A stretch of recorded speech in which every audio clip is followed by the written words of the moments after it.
આમોદ ખાડાવાળા રસ્તાને કારણે અકસ્માતનો સિલસિલો યથાવત, બસ ખાડામાં ખાબકી, મુસાફરોનો આબાદ બચાવ. તંત્ર કુંભકર્ણની નિંદ્રામાં. ભરૂચથી જંબુસર તરફ જતો નેશનલ હાઈવે 64 પર આમોદ નગરમાં 500 મીટરનો એક રસ્તો વાહન ચાલકો અને મુસાફરો માટે જોખમરૂપ બન્યો છે. છેલ્લા 5 દિવસથી આ રસ્તા પર સતત અકસ્માતો થઈ રહ્યા છે, છતાં વહીવટીતંત્ર કોઈ કાર્યવાહી કરતું નથી. આજે 5મા દિવસે પણ આમોદથી જંબુસર જઈ રહેલા એક પેસેન્જર ભરેલી બસ ખાડામાં ખાબકી હતી.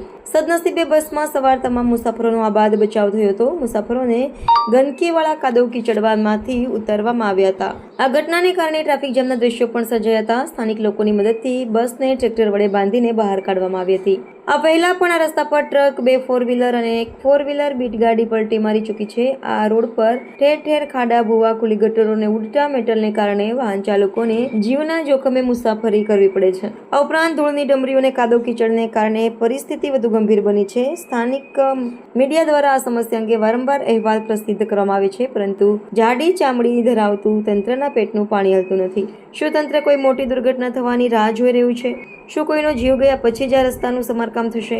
આમોદના નાગરિકો અને મુસાફરોને સત્તાવાળાઓ પાસે અપેક્ષા છે કે તેઓ તાત્કાલિક આ રસ્તાનું સમારકામ કરાવે, જેથી કરીને વધુ અકસ્માતો અટકાવી શકાય અને લોકો સુરક્ષિત રીતે મુસાફરી કરી શકે. જો તંત્ર આ બાબતે ઝડપથી કોઈ પગલાં નહીં ભરે તો ભવિષ્યમાં મોટી જાનહાનિ થવાની શક્યતા છે.